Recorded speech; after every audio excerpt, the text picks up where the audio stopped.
따스한 햇살 그리고 설렘이 피어나는 봄. 라디오 서울과 함께 싱그러운 봄을 맞이하세요. 바이든 대통령과 트럼프 전 대통령의 오는 11월 대선 재대결이 확정됐습니다. 두 후보는 대부분의 주에서 어제 슈퍼 화요일 압도적인 승리를 거뒀습니다. 한편 공화당의 니키 헤일리 전 유엔 대사가 잠시 전 경선 하차로 발표했습니다. 연방하원 재선에 나선 영킴 의원과 미셸 스틸 의원의 본선 진출도 확정됐습니다. 연방하원에 도전하고 있는 데이브민 후보도 2위로 본선에 진출할 것으로 전망되고 있습니다. LA 12지구 존 리시 의원의 재선은 사실상 확정적입니다. 존 리시 의원은 보다 안전한 12지구를 만들겠다고 밝혔습니다. 한인타운을 포함한 LA 10지구 시의원에 도전하는 그레이스 유 후보는 헤더 헛 현 시의원에 이어 2위를 기록 중입니다. 어제 투표소에는 한인들을 비롯한 타인종 주민들의 투표 참여 열기가 뜨거웠습니다. 가장 공통된 관심사는 경제였습니다. 캘리포니아주에서 서류 미비자도 주정부의 첫 주택 장만을 위한 모기지 지원을 받을 수 있도록 하는 법안이 선보였습니다. 남가주에 절도 피해가 잇따르고 있는 가운데 이번에는 감시 카메라를 무용한 뒤에 절도 행각을 벌이는 첨단 수법까지 등장해 주의가 당부되고 있습니다. 제롬 파월 연방준비제도 의장은 연내 기준금리 인하를 예상하지만 물가가 잡혔다는 더 큰 확신이 필요하다고 말했습니다. 전기차 업체 테슬라의 주가가 이딴 악재 속에 이틀째 큰 폭으로 떨어졌습니다. 이틀 동안 시가총액이 무려 760억 달러 넘게 증발했습니다. 친문계 좌장으로 꼽히는 홍영표 의원이 공천 과정이 불공정했다고 주장하며 더불어민주당을 탈당했습니다. 최근에 잇따른 공천 파동으로 지지율 제고 방안을 고민하고 있는 민주당은 조국 전 법무부 장관의 선거 연대 제안을 놓고 고심하고 있습니다. 메이저리그 시범 경기가 진행 중인 가운데 어제 다저스는 엔젤스와 경기를 가졌습니다. 오따니와 트라웃의 만남이 화제가 됐습니다. 경기는 엔젤스가 4대0으로 이겼습니다. 유럽 축구 챔피언스 리그가 진행되고 있는 가운데 파리 상제르맹의 이강인 선수는 팀 승리에 힘을 보탰습니다. 하지만 민헨의 김민재 선수는 팀의 승리를 지켜봐야 했습니다. 오늘 뉴욕 증시는 제롬 파월 연준 의장의 발언과 민간 고용 지표로 인해서 상승 출발하고 있습니다. 원달러 환율은 1334.5원으로 마감했습니다. 남가주 오늘 오후부터 비가 시작되겠습니다. LA 한인타운의 낮 최고 기온은 61도로 예상됩니다. 이 시간 주요 뉴스는 하늘 위 호텔 세계 최대 항공기 아시아나항공 A380에서 차별화된 서비스를 만나보세요. 고국까지 편안하고 안전하게 모시는 아시아나항공 제공입니다. 여러분 안녕하십니까? 김윤정입니다. 안녕하십니까? 유지승입니다. 2024년 3월 6일 수요일 라디오 서울 모닝 뉴스 2부입니다. 어제 슈퍼 화요일 투표 잘 하셨습니까? 남가지에서는 또 예비선거가 함께 벌어졌었죠. 일단 저희 실생활을 밀집한 한인사회의 이 한인들의 투표 결과 잠시 뒤에 보기로 하고요. 일단 니키 헤일리 전 유엔 대사 속보 먼저 정리해드리겠습니다. 니키 헤일리 전 유엔 대사가 방금 전 공화당 대선 경선 후보 사퇴를 선언했습니다. 헤일리 전 대사는 슈퍼 화요일이 다음 날이었던 오늘 오전 사우스캐롤라이나주 찰스턴에서 이 같은 공식 입장을 발표했습니다. 잠시 들어보겠습니다. I am filled with the gratitude for the outpouring of support we've received from all across our great country. But the time has now come to suspend my campaign. I said I wanted Americans to have their voices heard. I have done that. I have no regrets. And although 헤일리 전 대사는 사퇴 연설을 통해서 그간 지지에 감사하다며 그러나 이제는 경선을 중단해야 할 때라며 경선 중도 하차를 발표했습니다. 후회는 없다며 비록 나는 더 이상 경선 후보는 아니지만 우리나라가 궁극적으로 가야 할 방향에 대한 목소리는 멈추지 않을 것이라고 강조했습니다. 또 트럼프 전 대통령에 대한 지지 표명 없이 트럼프 전 대통령은 공화당 후보가 될 것이며 축하한다라고 말하면서도 나는 항상 공화당 후보를 지지해왔지만 트럼프가 당의 지지를 얻는 것은 트럼프에 달려있다라고 말하기도 했습니다.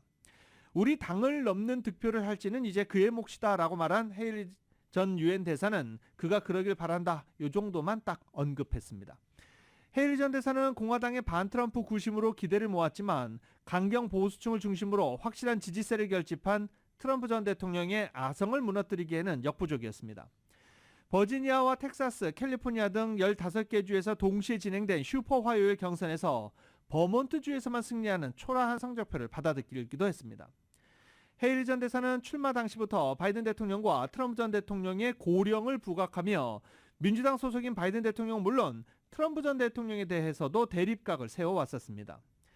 헤일리 전 대사 사태로 트럼프 전 대통령은 일찍 공화당 대선 후보 자리를 굳히게 됐습니다. 이에 따라 바이든 대통령과 트럼프 전 대통령 본선 경쟁 조기 점화할 분위기입니다. 들으신 대로 미국의 15개 주에서 동시에 치러진 어제 수포 화요일 경선에서 바이든 대통령과 트럼프 전 대통령이 각 당에서 압승을 거뒀습니다. 이에 따라 전현직 대통령의 대선 재대결이 사실상 확정된 것입니다. 이번 경선을 통해 두 사람의 약점 또한 확인되고 있습니다. YTN입니다. 개표 초반부터 바이든 대통령과 트럼프 전 대통령의 승리가 이어졌습니다. 바이든은 대부분 주에서 90% 안팎의 압승을 거뒀습니다. 트럼프도 승리 행진을 이어가며 대의원 절반 확보에 성큼 다가섰습니다. 바이든 대통령은 성명을 통해 트럼프 시대의 혼란으로 되돌아가선 안 된다고 강조했고 트럼프 전 대통령도 승리 연설 내내 바이든 공격에 집중했습니다. He's the worst president in the history of our country. There's never been anything like what's happening to our country. 슈퍼 화요일을 통해 바이든과 트럼프의 약점도 노출됐습니다. 버몬트주에서는 긴 접전 끝에 헤일리 전 대사가 승리를 가져가며 중도층이 강한 지역에서 트럼프에 대한 거부감이 재확인됐습니다. 민주당은 미네소타 등지에서 바이든 대신 지지 후보 없음을 찍은 투표용지가 적지 않게 나왔습니다. 바이든 행정부의 친이스라엘 정책에 대한 불만의 목소리가 표출된 것으로 분석됩니다. The war in Gaza and the genocide that Israel is committing is unacceptable, and Joe Biden has not done enough. 그럼에도 바이든과 트럼프 모두 이달 안에 대의원 과반 확보에는 문제가 없을 것으로 관측됩니다. 슈퍼 화요일이 지나면서 바이든 대통령과 트럼프 전 대통령의 맞대결 구도가 더욱 확연해져 이제 미국 대선은 사실상의 본선 체제로 돌입할 전망입니다. 버지니아 페어팩스 투표소에서 YTN 권중입니다. 어제 경선을 치르면서 바이든 대통령과 트럼프 전 대통령 재대결로 확정되면서 이번 대선에서 누가 당선돼도 여러 가지 이색 기록을 남기게 될 것으로 예상됩니다. 우선 이번 대선은 1912년 이후 112년 만에 전직 대통령이 현직 대통령에 도전하는 사례가 됩니다. 또 트럼프 전 대통령이 당선될 경우 역사상 두 번째 연속이 아닌 징검다리로 재집권에 성공한 대통령이 됩니다. 아울러 두 사람은 양당 대선 후보를 일찌감치 정해져 장장 8개월간의 본선 대결을 벌여야 합니다. 일단 이번 대선의 주요 화두 중 하나는 두 후보의 나이입니다. 바이든 대통령이 당선되면 82세의 새로운 임기를 시작하게 됩니다. 만약 트럼프 전 대통령이 당선이 되면 바이든 대통령 취임 당시와 같은 나이 78세의 대통령직을 수행하게 됩니다. 두 사람이 대통령이 되기 이전에 가장 나이가 많았던 대통령은 로널드 레이건으로 1981년 첫 임기 개시 때 69세였습니다. 또 이번 대선은 이례적으로 조기에 양당 후보가 사실상 확정되면서 오는 11월 5일 선거일까지 무려 8개월 동안 본선 선거운동을 벌이게 됐습니다.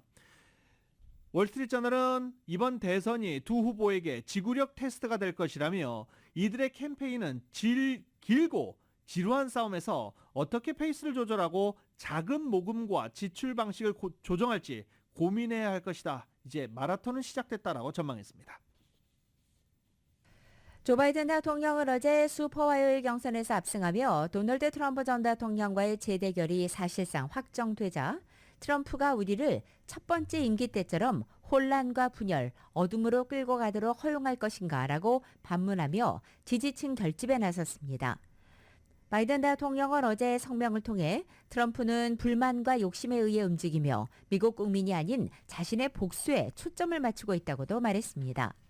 4년 전 나는 트럼프가 미국에 이야기하는 실존적인 위협 때문에 출마했다며 그는 우리 민주주의를 파괴하고 여성이 자신의 보건 관련 결정을 내릴 수 있는 근본적 자유를 뺏기 위해 결심했다라고 말했습니다. 그는 부자를 위해 수십억 달러의 추가 감세안을 통과시킬 것이라면서 그는 권력을 잡기 위해 무엇이든 말하거나 행동할 것이라고도 비판했습니다. 트럼프 전 대통령도 어제 슈퍼 화요일에서 승리 이후 놀라운 밤이자 놀라운 날이다 라고 승리 연설을 했습니다. 대선일 11월 5일이 미국 역사에서 가장 중요한 날로 기록될 것이라며 우리나라를 되찾을 것이라고 말하고 우리는 미국을 다시 위대하게 만들 것이다. 그 어느 때보다 더 위대하게 라고 밝혔습니다. 연설에서 바이든 행정부의 경제, 국경, 외교 정책 등을 비판하고서는 우리나라 역사상 최악의 대통령이다 라고 말하기도 했습니다. 트럼프 전 대통령은 당선되면 불법 이민을 막기 위해 국경을 폐쇄하고 에너지 자립을 위해 유정을 파고 인플레이션을 낮추며 국가 채무를 갚고 감세하겠다라고 밝혔습니다. 또 이전 승리 연설과 달리 경쟁자 니키 헤일리 전 유엔 대사를 조롱하지 않았고 이름 자체를 언급하지 않아서 또 헤일리 대사와 손을 잡는 것 아니냐는 추측도 나오기도 했었습니다. 트럼프 전 대통령은 굉장한 재능이 있는 위대한 공화당을 갖고 있는 우리는 통합을 원한다며 그리고 통합할 것이고 이 통합은 매우 빠르게 이루어질 것이다 라고 말했습니다. 세계적인 팝스타인 테일러 스위프트가 슈퍼화요일 경선일에 대선 관련 첫 메시지를 내놨습니다. 특정 후보는 지지하지 않았는데 메시지 자체만으로도 트럼프 진영이 긴장했습니다. YTN입니다. 인스타그램 팔로워만 2억 8,200만 명. 미국 성인 절반 이상이 팬을 자처할 정도로 막강한 영향력을 가진 세계적 팝스타 테일러 스위프트. 문화와 예술, 경제는 물론 정치권까지 들었다 놨다 하는 그의 미 대선 후보 지지 여부가 초미의 관심사였습니다. 그런데 바로 슈퍼 화요일 경선일에 인스타그램을 통해 대선 관련 첫 메시지를 냈습니다. 스위프트는 당신들을 가장 잘 대표하는 사람에게 투표하기 바란다며 아직 투표하지 않았다면 오늘 투표하라고 독려했습니다. 다만 이목이 쏠렸던 후보 지지 여부는 언급하지 않았습니다.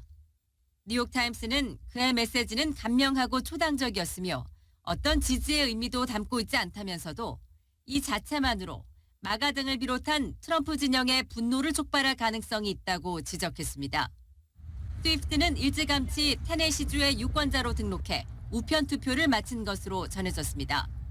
스위프트는 지난 2020년 대선 당시 조 바이든 대통령을 지지하며 당선에 힘을 보탠 탓에 친트럼프 진영의 견제를 받아왔습니다. 극성 지지층인 마가에서는 스위프트가 바이든을 당선시키기 위한 국방부 비밀 요원이라는 음모론까지 제기했고 실제 공화당원 3명 가운데 1명이 이를 믿는다는 여론조사 결과도 나왔습니다.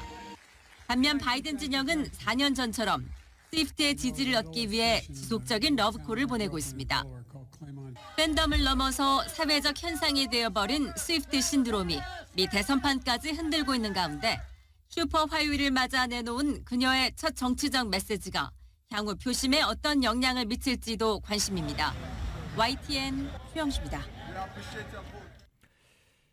바이든 대통령과 트럼프 전 대통령 간의 11월 재대결은 정책 이슈는 물론 후보 개인의 자질 문제가 주요 변수로 꼽힙니다.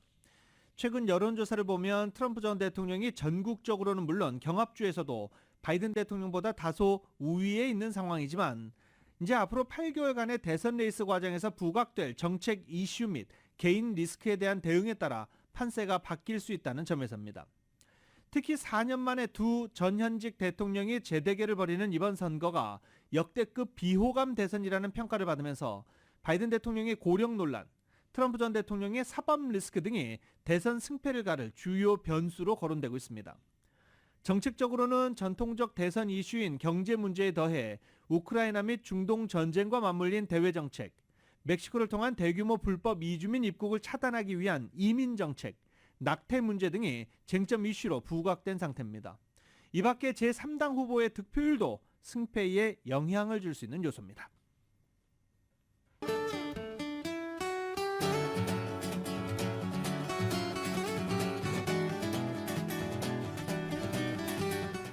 (3월 6일) 수요일 남가제의 날씨입니다.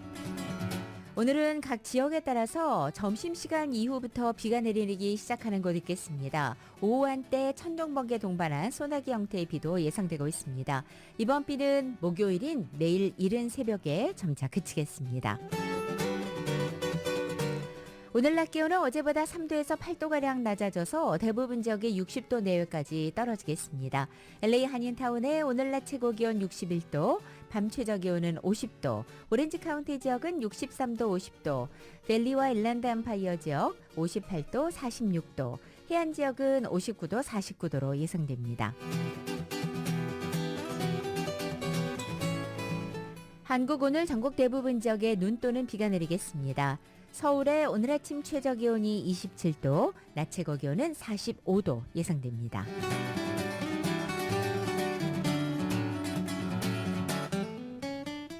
라디오 서울 모닝뉴스 2부 이 시간은 1250만 불, 교통사고 최고 보상, 교통사고 전문 천재 변호사 리차드 호프만, 또 하나의 새로운 문이 열렸습니다. 한인은행 최초로 라스베가스에 진출한 오픈뱅크, 총 20억 달러의 승소, 크고 작은 교통사고와 상해, 브라이언 타필라와 시즐러 공동 제공입니다.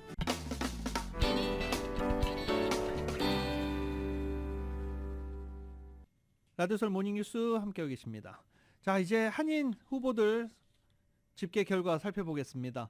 연방 하원 3선에 나선 미셸 박스틸, 영킴 의원이 여유 있게 1위를 차지했습니다. 이 40지구 영킴 의원은 현재 개표율 60.49%를 보이는 가운데 57.8%의 득표를 기록해서 1위를 확정지었습니다. 2위 조코 후보가 25.8%를 득표해서 거의 2배 이상 지금 득표율 차를 벌리고 있는 상황입니다. 역시 3선에 도전하고 있는 연방하원 45지구는 개표율 48%를 보이는 가운데 미셸 스틸 의원이 57.1%의 득표, 2위 데릭 트렌 후보가 16.2%를 득표하면서 차이가 너무 많이 벌어졌죠. 1등을 확정지은 상태입니다.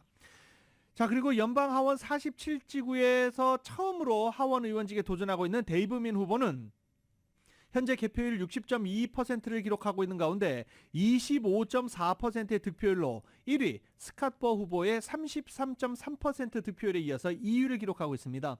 2위로 오는 11월 결선에 나설 가능성이 커 보입니다.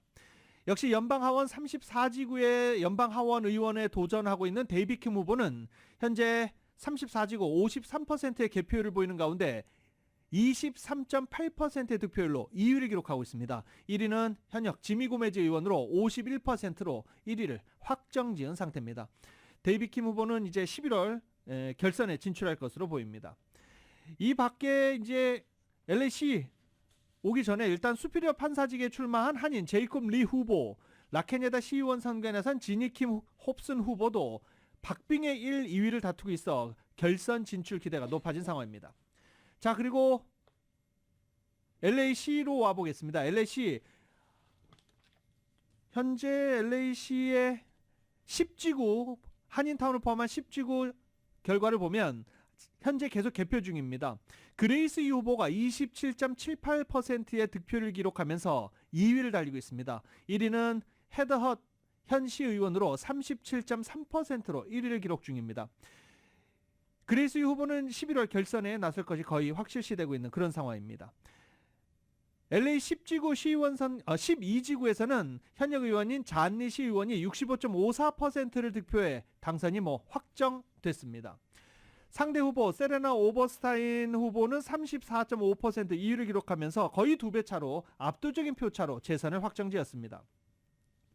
잔니 시의원은 현직인 LA시 의회 12지구 예비선거의 경우 후보가 이렇게 딱 2명밖에 없기 때문에 이번 예비선거에서 과반을 넘는 득표자가 당선이 확정됩니다. 어젯밤에 열린 선거 캠프 파티에서 잔니 시의원은 한인 유권자들과 한인 사회에 깊은 감사를 드린다며 12지구의 한인 유권자들이 많은데 투표소에 나오거나 우편 투표로 많은 투표를 해주고 지지해 주셨다며 내가 한인 후보라는 이유뿐만 아니라 나의 정책을 지지해 주셔서 행복하다라고 소감을 밝히기도 했습니다. 역시 한인타운에 관심을 모았던 이 10지구, 12지구 이렇게 두 선거구 정리해드렸습니다. 어제 타운 곳곳에 마련됐던 투표소에는 한인들을 비롯한 타인종 주민들의 투표 참여 열기도 뜨거웠습니다. 어제 투표소의 분위기를 이은 기자가 전해드립니다. 2024년 대선의 예비선거인 5일 타운에 설치된 투표소에서 한인 유권자들을 비롯한 타인종 유권자들의 발길이 이어지며 투표 참여 열기를 느끼게 했습니다. 투표소를 방문한 유권자들은 사전 투표 기간 당시 바쁜 스케줄로 인해 투표를 미루다 5일 투표소를 찾았다고 밝혔습니다. 일부는 우편 투표용지를 드랍하기 위해 투표소를 방문하기도 했으며 이들은 이번 선거에 참여하고 자신의 한 표를 행사하는 것이 매우 중요한 의무라고 강조했습니다. 3가 옥스포드 에비뉴에 위치한 앤더슨 몬거 YMCA에 마련된 투표소에 방문한 한인 2세 여성 유권자입니다.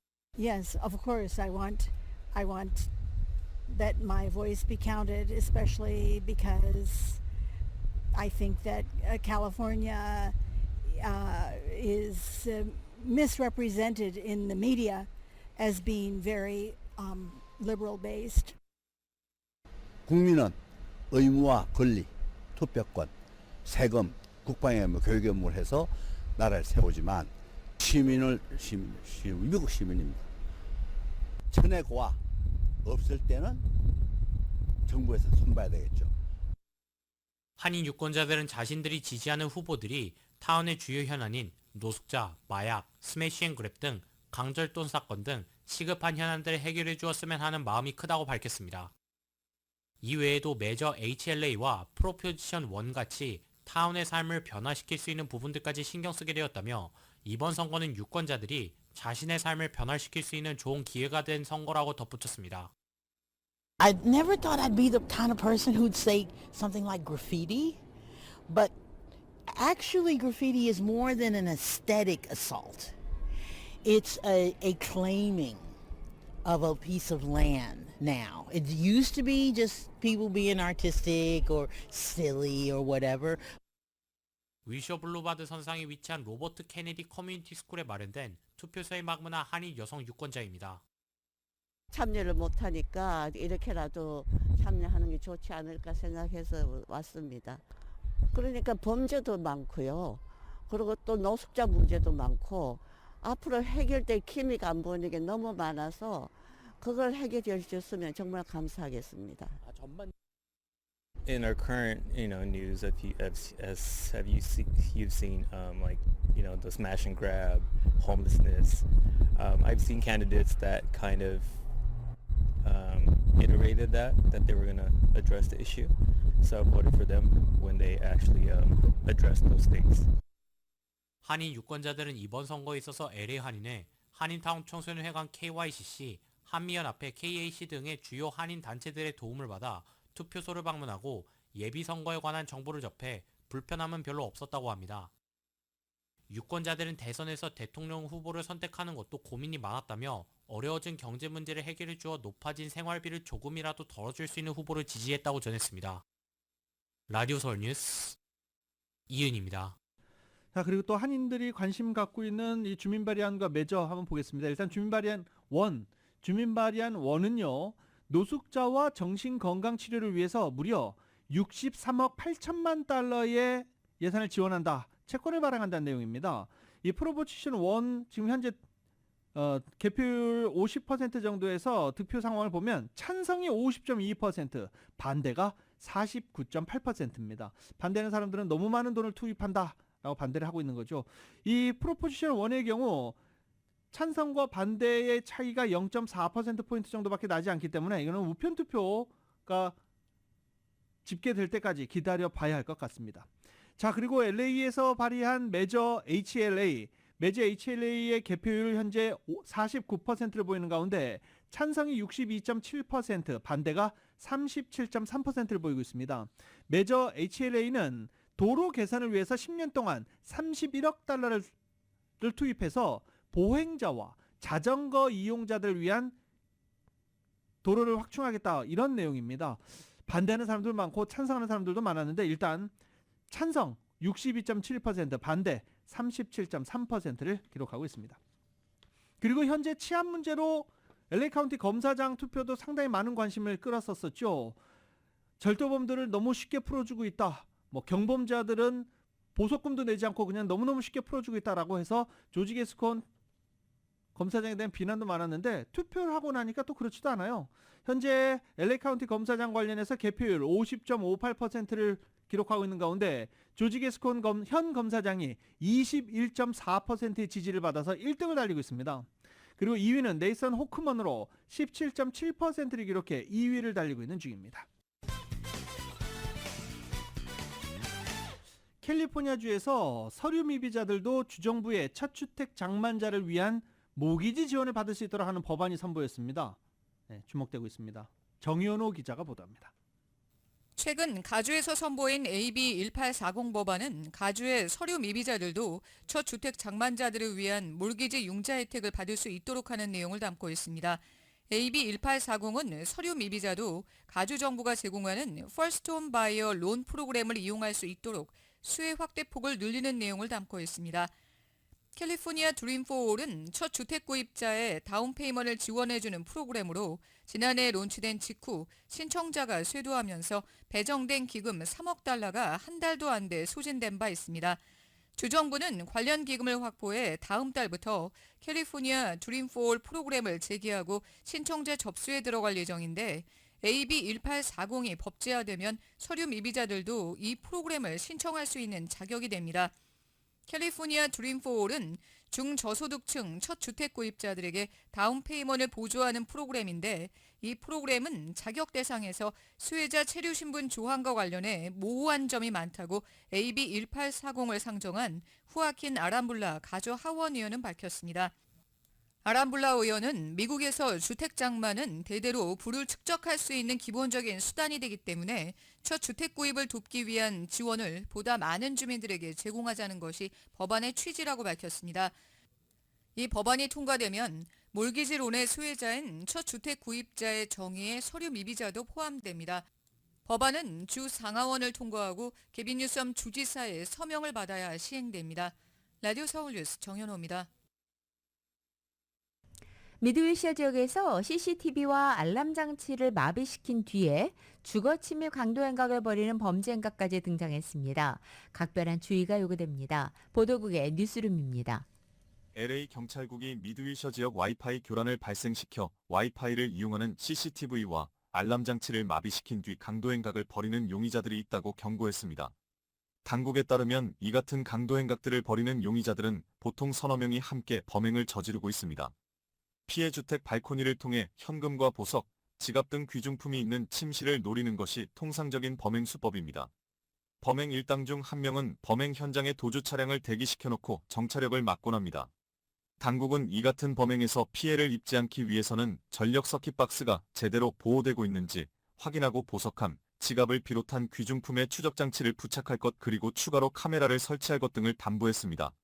이외에도 집 인근을 지나다니는 차량들 중 수상한 낌새를 보이는 차량은 없는지 확인하고 와이파이를 이용하는 CCTV와 알람 장치보다는 전선을 연결해 작동하는 CCTV와 알람 장치를 설치하는 방법도 고려하라고 전했습니다. 또한 강도범들이 전선 서킷박스를 훼손시켜 범행을 저지를 수 있다며 서킷박스가 외부의 충격에도 안전할 수 있는지 확인하도록 밝혔습니다. 이 같은 범죄 피해를 입은 주민들은 전화번호 800-222-8477번으로 연락해달라고 당부했습니다. 라디오 서울 보도국 뉴스룸입니다. 이 페어팩스와 베버리 글로브 업소 두 군데가 잇따라 절도 피해를 입었습니다. 그리고 에코팍에서요, 화살에 맞은 남성이 있습니다. 보도국 연결합니다. 5일 오전 페어팩스와 베벌리 글로브의 업소 두 군데가 잇따라 절도 피해를 입었습니다. LAPD에 따르면 5일 오전 5시 20분 백블락 노스 페어팩스 애브뉴에 위치한 업소 차오 크렁타이 식당에 절도범이 침입해 캐시 레지스터를 강탈해 도주했습니다. 범인은 검은색 후디와 바지를 입고 있었습니다. 이로부터 45분 뒤에 8000 블락 웨스트 3가 스트릿에 위치한 업소인 버브 커피로스터스에 절도범이 침입했으면 경찰은 절도범으로 인해 업소 유리창이 박살나는 피해가 발생했다고 밝혔습니다. 절도 행각으로 커피숍이 입은 정확한 피해는 알려지지 않았습니다. 경찰은 두 절도 사건이 연관돼 있는지 여부는 확실치 않다고 밝혔습니다. 에코팍에서 5일 남성 한 명이 화살에 맞아 부상당하는 일이 발생해 경찰이 수사에 나섰습니다. 사건은 5일 오전 8시경 에코팍 지역 1400블락 선셋 블루바드 선상에서 발생했습니다. 40대 남성이 갑자기 날아들어온 화살을 어깨에 맞아 인근 미니마트로 들어온 다음 병원으로 옮겨졌습니다. 피해자는 화살을 맞을 당시 주위에서 수상쩍은 사람은 보지 못했다고 밝혔습니다. 라디오 서울 보도국 뉴스룸입니다. 한국의 식품기업인 CJ가 생산한 냉동반대에서 플라스틱 이물질이 나와 대대적인 리콜 조치가 실시됩니다. 연방농무부는 유명 마켓 체인인 트레이더조에서 판매되던 트레이더조스 스팀 치킨 수프 덤플링 포장 내부에 플라스틱 이물질이 함유됐을 가능성이 있어서 총 6만 1,839파운드를 리콜 조치한다고 밝혔습니다. 이 제품은 남가제에 위치한 CJ 푸드 공장에서 생산돼서 트레이더조를 통해 미 전국에 판매됐습니다. 해당 제품은 CJ 푸드의 리버사이드 카운티 부몬트 지점에서 생산됐고 미 전역의 트레이더스 매장에서 판매됐습니다. 아, 갑자기 떠나고 싶다. 모든 거 싫다. 근데 어디로 가지? 경상남도에서요, 한 달 여행하기 참가자를 모집합니다. 경상남도 LA 사무소는 하루에 숙박비 5만 원 등을 지원하는 한 달 여행하기 참가자를 모집한다고 밝혔습니다. 경남에서 한 달 여행하기는 만 19세 이상 재외 동포 및 외국인 신청자가 경남에 머물면서 현지인처럼 생활하며 여행하는 프로젝트입니다. 경남도는 미주 한인 등 재외 동포에게도 고향이나 조용한 지방을 여행하며 문화를 체험할 수 있도록 신청 요건을 완화하고 상시 모집을 통해 우선 지원한다는 방침입니다. 경남에서 6일 이상 머물 경우 공항에서 숙박지까지 이동 교통편을 제공하는 샌딩 서비스, 숙박비, 체험비를 일부 지원합니다. 참가자들에게는 최소 5박에서 최대 29박까지 하루 5만 원의 숙박비와 최대 10만 원의 체험비가 지급됩니다. 솔깃하신 분들 많으시죠? 참가 희망자들은요, 여행 시작 30일 전에 경남 LA 사무소로 전화나 이메일로 문의하면 됩니다. 일단 경남 LA 사무소는요, 전화번호 323-935-4021, 323-935-4021번입니다.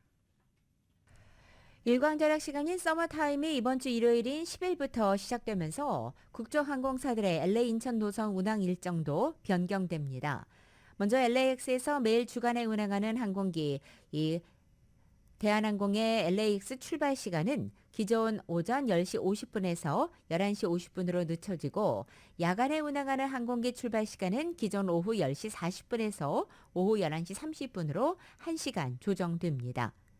또 아시아나 항공도 LAX에서 기존 오전 11시에서 오후 12시로 1시간 늦춰지고 야간 출발편도 출발 시간이 오후 11시로 기존과 동일한 것으로 알려져 있습니다.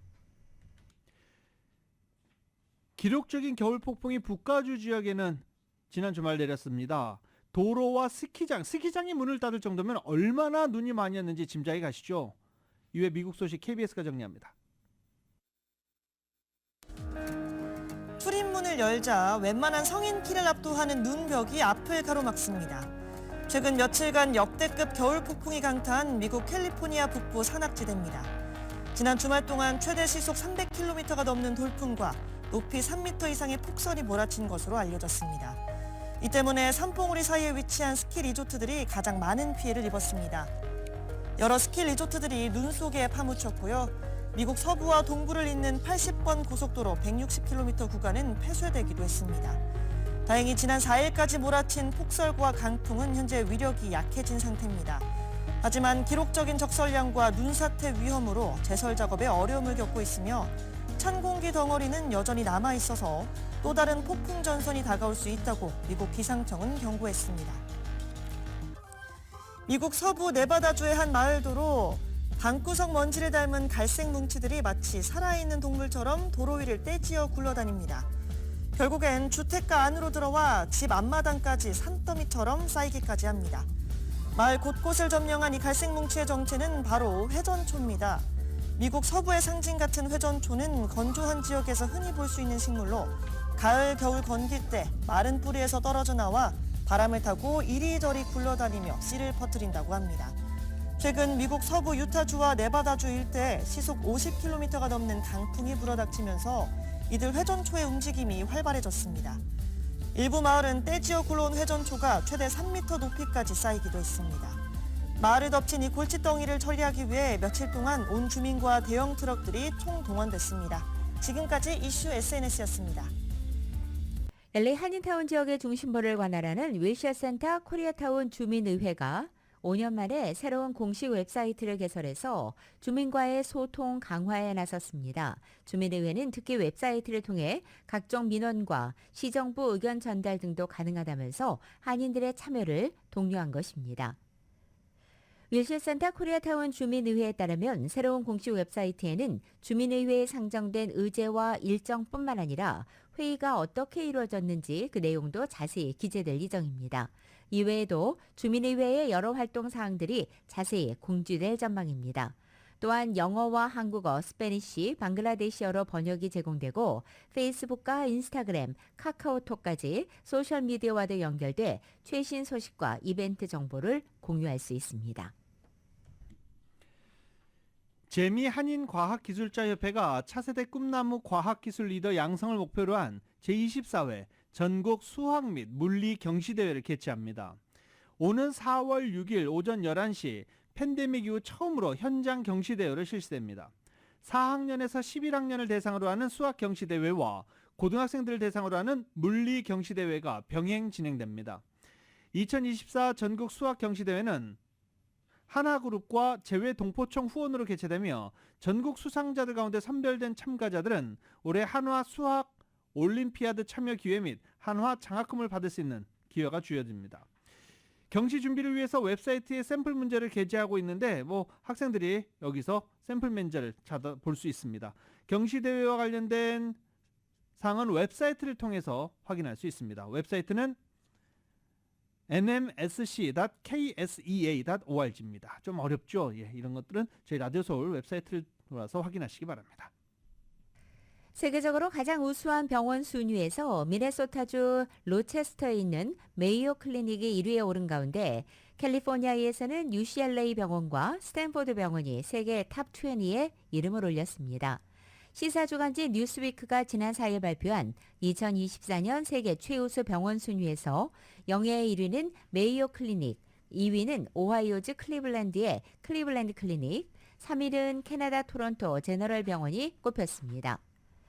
이어서 메릴랜드주 볼티모어의 잔스 홉킨스 병원이 4위, 보스턴의 매사추세츠 제너럴 병원이 5위에 올라서 전 세계 탑5 병원 가운데 4곳이 미국 병원이었습니다.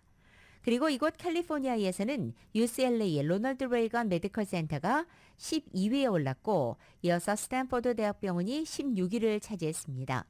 LA의 주요 병원 가운데는 시더사이나이 병원이 세계 41위에 자리했으며 USC 병원은 세계 221위를 기록했습니다. 한편 한국의 유명 종합병원들도 상위권의 대거 자리에 눈길을 끌었습니다.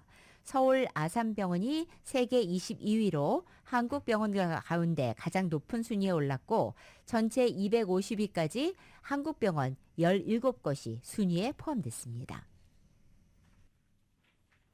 다음 소식입니다. 이 미국 경제 관련 소식을 좀 몇 가지 정리해드리고 그리고 넘어가야 될 것 같습니다. 제롬 파월 연준 의장이 연내 기준금리 인하를 예상하지만 물가가 잡혔다는 더 큰 확신이 필요하다라고 말했습니다. 경제가 튼튼한 만큼 금리 인하는 서두르지 않겠다라는 기존의 신중한 입장을 재강조한 것으로 풀이되고 있습니다. 연준 의장은 미국 은행 자본 규제에 중대한 변화가 있을 것이고 현재 의견을 수렴하고 있다라고도 밝혔습니다. 또 의회 증언에서 금리 인하 경제 경로에 좌우될 것이며 이 물가 지표 등을 더 확실하게 볼 것이다라고 말했습니다. 경제 전망은 불확실하고 물가 상승률 2% 목표로의 진전은 보장되지 않았다라고 판단하고 금리 인하 나서기 전에 물가가 잡혔다는 확신이 필요하다라고 강조했습니다. 또 파월 의장은 의회 증언에서 가까운 미래에 미국이 경기 침체에 빠질 것이라는 증거는 없다라고도 덧붙였습니다. 극심한 식량난을 겪고 있는 가자 지구에 미국이 또다시 구호품을 공중 투하했습니다. 바이든 대통령이 미국에 있는 아랍계 유권자들을 의식한 조치라는 분석도 나오고 있습니다. KBS의 보도입니다. 가자지구 상공 미군 수송기에서 구호품이 잇따라 투하됩니다. 낙하산에 묶인 구호품이 떨어지는 곳마다 수많은 사람들이 몰립니다. 육로를 통한 구호품 지원이 더 이상 어려워지자 미국이 구호품 공중 투하 작전을 재개했습니다. 3 U.S. C-130s dropped 60 bundles with a total of more than 36,000 meals ready to eat. We were joined in this endeavor by several Jordanian aircraft as well. 미국의 이 같은 움직임은 민주당 대선 경선과 무관치 않아 보입니다. 바이든 대통령이 계속 이스라엘을 지원하면서 민주당의 슈퍼 화요일 경선에서 지지 후보 없음표가 미네소타와 콜로라도 등에서 10% 안팎으로 나왔습니다. 이미 지난주 미시간주 경선에서도 아랍계 표심 위반은 확인됐습니다. 재선을 노리는 바이든 대통령 입장에선 휴전을 이끌어내는 게 급선무지만 협상은 공전을 거듭하고 있습니다. 바이든 대통령은 110여 명이 숨진 가자지구 구호 트럭 참사에 대해서도 입장을 명확히 하지 않고 있습니다. 대선을 앞둔 바이든 대통령에겐 이스라엘을 감쌀 수도 비난할 수도 없는 딜레마가 놓여 있습니다. 두바이에서 KBS 뉴스 우수경입니다.